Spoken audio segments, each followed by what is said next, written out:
আপনারা যে প্যাসেজটি এখানে দেখতে পাচ্ছেন, এই প্যাসেজটি ঢাকা বোর্ডে 2026-এর ইংলিশ সেকেন্ড পেপারের প্রশ্ন এসেছিল। আপনারা জানেন যে ইংলিশ সেকেন্ড পেপার টোটাল 9টি টপিক আছে। আমি দেখেছি যে এই একটি টপিক থেকে আমাদের এই একটি টপিক যেটা fill in the gaps with close হিসেবে এসেছিল, এখান থেকে আমি প্রায় এই একটা প্যাসেজ থেকে এই একটা প্যাসেজ দেখেন, এই একটা প্যাসেজ থেকে বাকি আরো 8টি টপিক কিভাবে হইতে পারে সেটা আমি দেখিয়েছি। এটা আজকে আমাদের আলোচনার মূল বিষয়। দেখেন, প্রথমত আমরা এখান থেকে দেখিয়েছি যে মানে এই একটা প্যাসেজ থেকে টেবিল কিভাবে হবে, রাইট ফ্রম ভার্ব কিভাবে আসতে পারে, চেঞ্জিং সেন্টেন্স কিভাবে আসতে পারে, ট্যাগ কোয়েশ্চন কিভাবে আসতে পারে, সাফিক্স কিভাবে আসতে পারে, প্রিপোজিশন কিভাবে আসতে পারে, তারপর হচ্ছে কানেক্টর এবং লিঙ্কিং ওয়ার্ডস, আর লাস্ট হচ্ছে কি পাংচুয়েশন। এইটা আমার দেখেন, আমি যে শীটটা তৈরি করেছি আপনি দেখলে বুঝতে পারবেন। এখানে সুন্দরভাবে আমরা লিখে দিয়েছি এই যে আমাদের ইংলিশ গ্রামার সুপার সার্জিক্যাল বুক। যে আমি একটা টপিক পড়ে একটা টপিক পড়ার পরে আমার ব্রেনে বাকি 9টা টপিকও কাজ করবে। আমরা দেখেছি এই যে দেখেন, এই যে 3 9 in 1, মানে একটার মধ্যেই 9টা, একটার মধ্যেই কয়টা 9টা। তারপর দেখেন এখানে আমরা আছে যে মুখস্থ নয় গ্রামার শিখুন সার্জিক্যাল লজিক্যাল সার্জারিতে, গ্রামার শিখুন লজিক্যাল সার্জারিতে। আবার আমরা দেখেন এই যে না মাস্টার এন্ড লোনলিনেস, এটা ছিল প্যাসেজের মূল থিম, একাকিত্ব, এটা কিভাবে হয়। তারপরে আমরা দেখেছি যে একটা দেখেন এই আসতেছে আপনি দেখা যাচ্ছে, এই দেখেন যে এটা হচ্ছে আমাদের মূল প্যাসেজটা, এখান থেকেই মূলত রাইট মানে উইথ ক্লোজ প্রশ্ন এসেছিল। দেখেন এই প্যাসেজটা পড়ার পরে এখান থেকে আমরা প্রথমত দেখালাম কি যে উইথ ক্লোজ কেউ করতে হয়, আর প্রত্যেকটা যে ব্যাখ্যা দিয়ে দিচ্ছি আমরা এখানে, কেন কেন এনি হইলো, কেন এ হইলো, কেন অ্যালন হইলো, কেন স্পেশালি হইলো। আমরা ঢাকা বোর্ডের প্রত্যেকটা, ঢাকা বোর্ড শুধু নয় পুরা 26 সালের প্রত্যেকটা বোর্ডের ইংলিশের যে প্রশ্নগুলো আসছে এই প্রত্যেকটা আমি ধরে ধরে আমরা একটা নোট তৈরি করেছি, ঠিক আছে। তারপর দেখেন আমরা আসি এখানে এই যেটা গেছে এই টেবিল, এই প্যাসেজ থেকে আমরা কিভাবে সাবস্টিটিউশন টেবিল তৈরি করতে পারি। একটা প্যাসেজ এটা আমাদের মানে উৎকর্ষ হিসেবে আসছে, কিন্তু আমাকে এখান থেকে দেখছি দেখেন যে এখানে 4টা ভাব দেওয়া আছে, এখানে আর বাক্য দেওয়া আছে। এখান থেকে আমরা 5টা সঠিক বাক্য বানাতে পারলেই কি সঠিক আমরা সাবস্টিটিউশন টেবিলটাকে এখান থেকে পেয়ে যাব। তারপর হচ্ছে আমাদের দেখেন তারপর হচ্ছে আমাদের এই যে রাইট ফ্রম ভার্ব, এই যে প্যাসেজ থেকে আমরা রাইট ফ্রম ভার্ব তৈরি করেছি। তারপরে আমি প্রত্যেকটা ব্যাখ্যা দিয়ে দিয়েছি। দেখেন এই যে ব্যাখ্যাগুলোর মধ্যে দেখেন প্রথমে মূল ভাব হচ্ছে মিন, অর্থ হচ্ছে, কিন্তু হবে উত্তর হবে মিনস। তারপর হচ্ছে এই বি দেওয়া আছে বি, এখন দেখেন দেওয়া আছে কি বি দেওয়া আছে এখানে এই যে ম্যান বি, এখন বি জায়গায় আমরা কি বসাতে পারি, দেখেন এই বি জায়গায় ইজ হবে। কেন ইজ হবে এটা বিস্তারিত ব্যাখ্যা দাবি রাখে, আমরা বলে দেবো। দেখেন সিঙ্গুলার সাবজেক্ট মেন ফ্যাক্টর হচ্ছে চিরন্তন সত্য। আমরা যদি কোন বাক্য যদি চিরন্তন সত্য বোঝায় তাহলে সেটা হবে প্রেজেন্ট ইনডিফিনিট টেন্স। আগে বেশি কাটবেন, এখানে প্রত্যেকটা দেখেন life wants misses feels is feel find is, এখানে এই মূল কথা হচ্ছে এখানে প্রত্যেকটা বাক্যে মূলত প্রেজেন্ট ইনডিফিনিট টেন্স। দেখেন আমরা টেন্স পড়ার ক্ষেত্রে যদি প্রেজেন্ট ইনডিফিনিট টেন্সটাকে খুব ভালোভাবে বুঝতে পারি তাহলে আমাদের জন্য এটা আরো সহজ হবে। সাথে সাবজেক্ট ভার্ব এগ্রিমেন্ট, এটা একটা খুবই ইম্পর্টেন্ট টপিক। এই একটা টপিক থেকে আমরা 9টা টপিকে যাব, ঠিক আছে। তারপর আমরা আসি দেখেন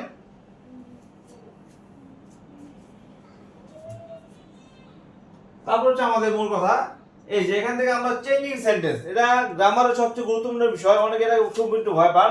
আমরা দেখাবো যে এই একটা প্যাসেজ থেকে এখান থেকে যদি বলা হয় লোনলিনেস, এই যে loneliness means staying alone without any company, এই বাক্যটা কি সিম্পল নাকি কমপ্লেক্স নাকি কম্পাউন্ড। তারপর আমরা দেখাবো এখান থেকে যে এই বাক্যটা দেখা যায় নেগেটিভ বানাতে হইতে পারে, ইন্টারোগেটিভ বানানো বলতে পারে, তারপর কি নেগেটিভ ইন্টারোগেটিভ, অ্যাফার্মেটিভ নেগেটিভ, তারপর কি নেগেটিভ, তারপরে নেগেটিভ ব্যবহার করতে হবে, ডাজ নট ব্যবহার করে। এভাবে আমরা প্রত্যেকটা টপিক ধরে ধরে আপনাকে আমরা নোটটা তৈরি করেছি। তাহলে দেখেন exclamatory, loneliness is a kind of feeling, এটা কি বানাবো আমরা এক্সক্লামেটরি বানাবো, ঠিক আছে। তারপর হচ্ছে আমাদের এই যে একটা বড় বাক্য দেখেন আমাদের খুবই আর ইম্পর্টেন্ট বিষয়। দেখেন এই যে sometimes we feel lonely in the midst of the people because we do not find any suitable situation to exchange views with them। এই যে বাক্যটা এটা বলতেছে কি সিম্পল বানাও তারপর কি কমপ্লেক্স বানাও, তার মানে কি এখানে আমাকে বলে দেওয়া আছে একটা কিউ দেওয়া আছে যে ডিউ টু বিকজ অফ, তারপর আছে ইউজিং সিন্স এস, এই যে আমরা সিম্পল কমপ্লেক্স কম্পাউন্ড এটা আসলো, তারপর সাথে এটাকে এক্সপেরিমেন্ট বানাতে হবে।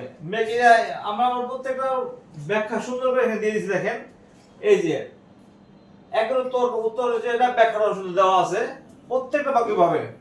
তারপর আমরা আসি দেখেন আমাদের ট্যাগ কোশ্চেন, এখান থেকে যদি আমরা বলা হয় যে ট্যাগ কোশ্চেন তৈরি করতে, দেখেন এই যে লোনলিনেস মিনস স্টেইং অ্যালোন, এটা এখানে কি হবে ডাজন্ট ইট। তারপর হচ্ছে কি man is a social being, এটা কি হবে ইজন্ট ইট। তারপর he can not live alone, can he wants to the company of the other, doesn't he. Loneliness is a kind of feeling, isn't it. এইভাবে আমরা আর 7টা কি tag question লিখেছি। আমরা যদি প্রথম পেজটাকে ভালোভাবে আমরা ট্যাগ কোশ্চেন ফিল আপ করতে পারি, তাহলে আমাদের কি মানে প্রথমটা থেকে আমাদের কি পুরো আমাদের 7টা 8টা 9টা টপিক আমাদের কভার হয়ে যাবে। তারপর আমরা আসলে দেখেন যেটা হচ্ছে সাফিক্স প্রিফিক্স, আমরা যখন সাফিক্স প্রিফিক্স টপিকে যাই তখন আমরা কি সাফিক্স প্রিফিক্স নিয়ে আলোচনা করি, কিন্তু এই যে প্যাসেজটা এখানেও কিন্তু সাফিক্স প্রিফিক্সের ব্যাপক একটা কারণ আছে। এখানে কি আছে সাফিক্স প্রিফিক্স আছে, দেখেন এই যে লোনলিনেস, লোন অ্যালোন, ঠিক আছে, এইভাবে আছে মিন্স স্টে থেকে স্টেইং আসলো, লোন থেকে আবার অ্যালোন, এইভাবে উইথ উইদাউট, এই যে একটা বাক্য চেঞ্জ হচ্ছে, ঠিক আছে। তাহলে এইভাবে আমরা দেখেন আমরা দেখিয়েছি এখানে, একটু খেয়াল করেন, দেখেন এই যে আমরা এখানে 8টা বাক্য লিখেছি যে লোনলিনেস মিন্স স্টেইং অ্যালোন, এটা সাবস্টিটিউট কি হবে, তাহলে ম্যান ইজ এ সোসাইটি দেওয়া আছে being social, he can not live alone, ঠিক আছে, লোনলি। আবার এভাবে আমরা দেখেন দিয়েছি আবার কি প্রত্যেকটা সব আমরা সুন্দর লিখেছি, এই দেখেন আমাদের ব্যাখ্যা, এই ব্যাখ্যাগুলো আপনি বাংলাদেশে কোনো গাইডে পাবেন না। দেখেন আমরা সুন্দর লিখেছি যে অ্যালোন, এই যে মূল শব্দ হচ্ছে অ্যালোন, রূপান্তর লোনলি, আর সার্জিক্যাল লজিক আমরা কেন ব্যাখ্যাটা দিলাম, লোনলিনেস এর হচ্ছে নাউনের অবস্থা বোঝাচ্ছে, অ্যাডজেক্টিভ প্রয়োজন, আমাদের সোসাইটি থেকে সোশ্যাল, এবার আসলে কি বিং আসলো, নাউনকে মডিফাই করার জন্য অ্যাডজেক্টিভ বা সোশ্যাল প্রয়োজন। তারপর হচ্ছে অ্যালোন থেকে অ্যালোন, আবার কি বাক্যের অর্থ অনুযায়ী এখানে কোনো পরিবর্তন নেই, দেখেন কোনো পরিবর্তন নেই, এটা কিন্তু একটা ব্যতিক্রম। অনেকে এটা মানে প্রশ্ন দেখা মানে মনে করতে পারে কি এটা ব্যতিক্রম হবে, কিন্তু না, এখানে কোনো চেঞ্জ হবে না। স্পেশাল থেকে স্পেশালি, সোসাইটি থেকে সোসাইটি, ফিল থেকে ফিলিং, লোনলি থেকে লোনলি, এটাও কোনো চেঞ্জ হবে না। সুইট থেকে সুইটেবল, পেন থেকে পেইনফুল, দেখেন এইভাবে কত সুন্দরভাবে আমরা সাফিক্স প্রিফিক্স, যেটা সবচেয়ে বড় অনেকে অনেক কঠিন মনে করতেছেন তাদের জন্য এটা আমাদের সুন্দর ব্যাখ্যা। তারপর আমরা আসি দেখেন একদম লাস্টের দিকে চলে আসি, এবার হচ্ছে আমাদের প্রিপোজিশন। প্রিপোজিশন মানে দেখেন এখানে আমরা একটা প্রিপোজিশন একটা টেস্ট দিয়েছি যে আমাদের প্যাটার্ন ইনসাইড, না আমাদের লজিক লাগবে না, প্রিপোজিশন দিতে হবে। প্র্যাকটিস সেটা কি দেখেন, loneliness means staying alone dash any company, এভাবে আমরা উত্তর দিয়েছি। এই যে ব্যাখ্যা দেওয়া সুন্দর করে দেখেন, উইদাউট নেগেটিভ প্যাটার্ন, উইদাউট দ্বারা কোনো কিছু অনুপস্থিত বোঝানো হচ্ছে। আবার দেখেন এখানে আসে আমাদের, এবার দেখেন যে উইদাউট নেগেটিভ, অফ কখন ব্যবহার, of, in of, to, with to, এই প্রত্যেকটা প্যাটার্ন আপনি যখন একটা প্যাসেজ পাবেন, পাওয়ার পর আমার ব্রেনে 9টা টপিক আমরা কাজ করব, কিভাবে আমরা এটা থেকে একটা সুন্দর সুন্দর করে নতুন নতুন প্রশ্ন আমার ব্রেনে ক্রিয়েট হবে সেটা আপনি পাবেন, আমরা এইভাবে দেখিয়েছি। তারপর যদি সর্বশেষে আসি দেখেন এই যে, এবার আমরা আসি এই যে দেখেন হচ্ছে কানেক্টর, এটা কিন্তু আমাদের প্রত্যেকটা আমরা যখন একটা প্যাসেজ পড়বো সেখানে খেয়াল করতে হবে যে এটাতে কোনো কানেক্টর আছে কিনা, কি বোঝা গেছে? হ্যাঁ। তারপর দেখেন আমরা আসি, এবার দেখেন এই যে কানেক্টরগুলো এখানে আমাদের আমরা 5টা বাক্য দেখেছি এই প্যাসেজে, এই যে প্যাসেজটা ঢাকা বোর্ডে 2026-এ এসেছে, এই প্যাসেজ থেকে আমরা কানেক্টর বের করেছি। এই কানেক্টরগুলো আসলে কি কি দেখেন, এই সুন্দর সুন্দর কি হতে পারে, লজিক্যাল চেঞ্জ দিয়েছে, লজিক চেঞ্জ মানে কেন, রেজাল্ট হবে man is a social being dash he can not live alone, এটা কি হতে পারে। তারপরে he wants the company of the others dash of his friends and relatives, এইভাবে দেখেন প্রত্যেকটা আমরা দিয়েছি। এই যে এখানে সুন্দর করে দেওয়া উত্তরটা, প্রথমে আমরা কি ডিকোডিং কোর্স সার্জিক্যাল সলিউশন, এই সলিউশন আপনি কোনো বইতে পাবেন না, কোনো গাইডে পাবেন না, কোনো কোচিং সেন্টার আপনাকে দিচ্ছে না, ঠিক আছে। তারপর আমরা আসি দেখেন এখানে একটু বলি যে প্রথমটা হচ্ছে দেয়ারফর, স্পেশালি, পার্টিকুলারলি, তারপর whenever, because, as, since, indeed, finally, undoubtedly, এইভাবে যদি আমরা প্রত্যেকটা কানেক্টর ধরতে পড়তে পারি তাহলে আমাদের জন্য কানেক্টর একদম 10-5-এ পাস পাওয়া একদম সহজ একটা টপিক হিসেবে গণ্য হবে। শিক্ষার্থী বন্ধুরা আমরা প্রায় সর্বশেষ টপিকে এসে বলেছি, সেটা হচ্ছে পাংচুয়েশন এন্ড ক্যাপিটালাইজেশন। আমরা জানি যে যে কোনো বাক্য কি আমাদের প্রশ্ন আসতে পারে, এই জন্য আমরা প্রথমে দেখেন এই প্যাসেজটাকে আমরা পাংচুয়েশন মুক্ত করে দিয়েছি, এখানে কোনো পাংচুয়েশন নাই, কোনো ক্যাপিটালাইজেশন নাই। কিন্তু দেখেন আমরা এভাবে আমরা কি আপনি প্রথম ট্রাই করবেন নিজে থেকে কোন কোন জায়গায় বড় হাতের অক্ষর হবে, কোন কোন জায়গায় কমা বা দাঁড়িয়ে হবে, কোন যে পাংচুয়েশন ইউজ হবে, এভাবে আমরা দেখিয়েছি। এইভাবে যদি আমি প্রত্যেকটা এটা হচ্ছে আমাদের উত্তরের প্যাটার্ন এবং এটা উত্তর দেখেন যে loneliness means staying alone without any company, এভাবে দেখেন কোন কোন জায়গায় আসছে। এই যে ক্যাপিটাল লেটার কেন হলো, ফুল স্টপ কেন হলো, কমা কেন হলো, স্পেশালি অফ এর আগে কমা, হয় না ম্যান সোসাইটি কমা, এইভাবে আমরা প্রত্যেকটা ধরে ধরে আপনাকে শেখানো হয়েছে।